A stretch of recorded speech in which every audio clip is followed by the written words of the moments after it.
Now we have a statement coming in from the Prime Minister. He has taken to social media to say that this is a great news for India and USA.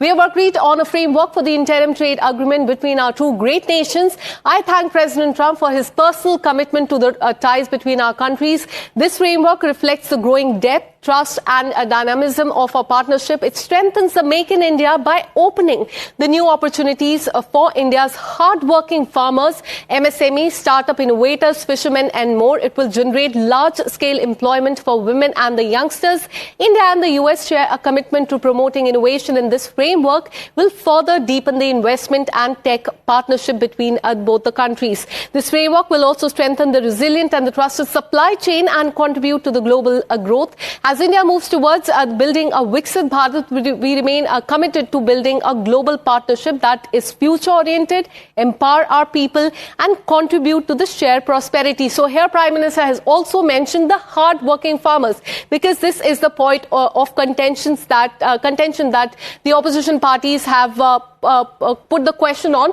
On this, let me go across to my colleague Rishabh. Rishabh, there's a whole lot of controversy over whether the sensitive topic and sensitive industry of agriculture and the dairy sector will be touched or not. On that, take us to what does the agreement, the interim trade agreement states?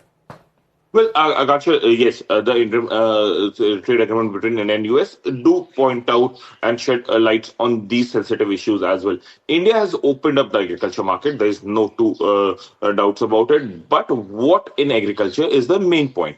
India has opened the fruits, which includes likes of apple. India have included, the tree nuts, which will have blueberry, nuts, cashew, pistachio, things that India do not grow in large number in here domestically, and hence the import of it from US at cheaper rate won't hurt much of our farmers. That is one point. Soybean oil definitely is something that India has given leverage on.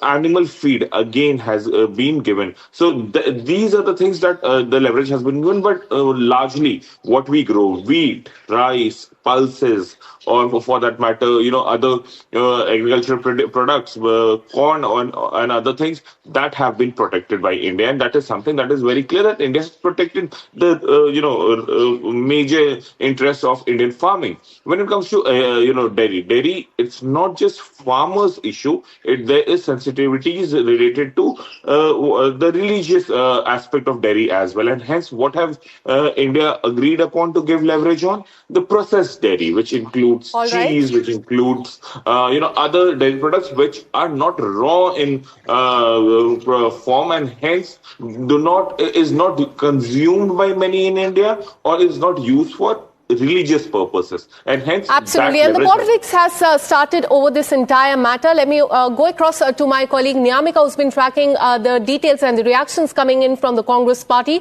Good morning, Niyamika. Now the politics has started over this, with the opposition parties now seeking debate in the parliament over the tariff cut. They're saying that the agriculture sector and the dairy sector has been opened up as far as the US market is concerned. What are you learning about this?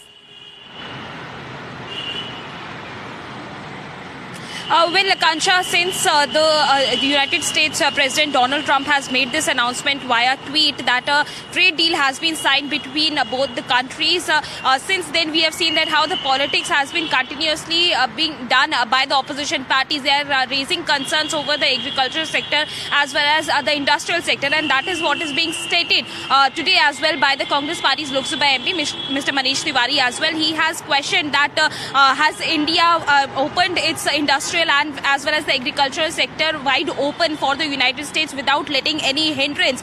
The question which he is arising is that why there is no tariff which is being imposed on the US imports, and not just that, he is also demanding that there should be an open debate within the parliament regarding the conditions which are being put forward by our country while signing this particular trade deal with the United States. We have seen that how the other opposition leaders have also reacted over the same. They are also questioning this particular trade deal, saying that how can it be celebrated by the government of India? There is nothing which is beneficial for our country. Still, we have to give 18% tariffs to the United States for the exports, and we have zeroed down the tariffs on the US imports, which is hugely going to impact upon our agriculture sector. This is hugely going to impact our economy. So these are the questions which are being put forward by the opposition parties, and continuously they are demanding that it is very much needed that this entire issue is going to be discussed within the parliament. We have seen that last week as well, there were several of the MPs who had also given adjournment motion notices to demand a discussion over this entire matter. They are basically stating that it is the right of the people of this country to know about the conditions on the basis of which this particular trade deal has been signed by India and the United States. Absolutely. And now this trade deal has snowballed into massive political controversy. How this will pan out in the Parliament of India is something that remains to be seen.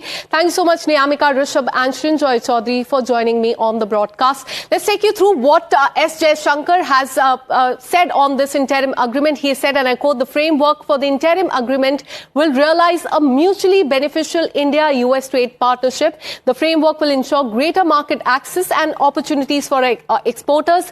New vistas have opened up that will further promote Make in India." So a lot of focus is on Make in India as well, and that's the statement after statement that is coming in from different ministers as far as the interim agreement between the two nations are concerned. Let's take you through more details and what actually this means for India, what India has to gain from this. Now, as far as the gains are concerned, textile and apparel, leather and footwear, plastic and rubber, certain machinery, organic chemicals, home decor and other products as well. So that is what India will be gaining as far as export is concerned.